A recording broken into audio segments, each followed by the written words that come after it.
नमस्कार मंडळी, आज मी मिटियन्सचं जे प्रॉडक्ट आणलेले आहेत ते त्यामध्ये हे किम्याचं प्रॉडक्ट आहे. तर मी हे किमा पावशेर घेऊन आले होते. तर आता मी ही कढई ठेवली आहे गॅसवर, हे उकडत ठेवणार आहे. असं छान हायजेनिक असतं, 48 तास हे राहतं, असं त्याचं पॅकेजिंग असतं. तर नक्की तुम्ही हे खरेदी करू शकता. हे कोल्हापुरात त्याचं प्रोडक्शन आहे, पुण्यात सुद्धा होणार आहे. तर त्यासाठी मी आता कढई ठेवले शिजत घालण्यासाठी. त्याच्यामध्ये 2 चमचे तेल घालते. तेल तापलं की कांदा घालायचा. आता कांदा भाजून झालेला आहे, त्याच्यात मी थोडीशी हळद घालते. आता धुवून ठेवलेला खिमा कांद्यामध्ये घालायचा आहे आणि चांगलं परतून घ्यायचं आहे मस्त.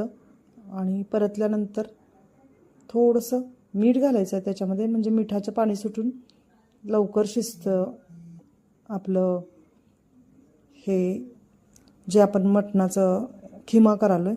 तर त्याच्यात थोडंसं पाणी घालायचं आणि शिजत ठेवायचं, म्हणजे छान शिजतं. तर आपल्याला खिम्यासाठी एक बाउल मोठा मी बारीक चिरलेला कांदा घेतले. हे 3 छोटे छोटे कांदे होते, ते बारीक करून घेतलेले आहेत. टोमॅटो 2 बारीक चिरलेले घेतलेत पावशेर खिम्यासाठी. कोथिंबीर एक अर्धी वाटी बारीक चिरलेली.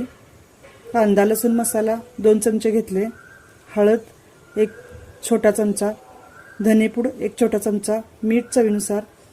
हा मसाला करून घेतला आहे, जो कांदा खोबरं भाजून तयार केलेला मसाला मिक्सरला. तर ह्यात आपल्याला जिरे वगैरे लागणार आहेत. तर लाल तिखट लागणार आहे. तर कसं करायचं खिमा ते पाहू. मग आपला 10 मिनिटात शिजलेला आहे. तर मी आता दुसऱ्या कढईत 1-2 चमचे तेल घालते. आपल्याला त्याच्यामध्ये जिरे 1 छोटा चमचा घातलेला आहे. जिरे तडतडायला लागले की कांदा घालायचा. जरा भाजत आला की टोमॅटो घालायचा. छान भाजलेला आहे. तर त्याच्यामध्ये आता आपण बाकीचे मसाले घालू. हा आपण तयार केलेला मसाला आहे.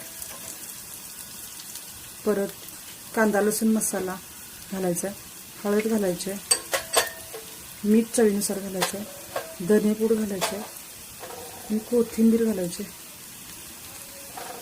पूर्ण हे हलवून घ्यायचं. असं आपल्याला तेल सुटलेलं आहे. आता त्याच्यामध्ये आपण हे जे शिजवलेला खिमा आहे तो घालायचा.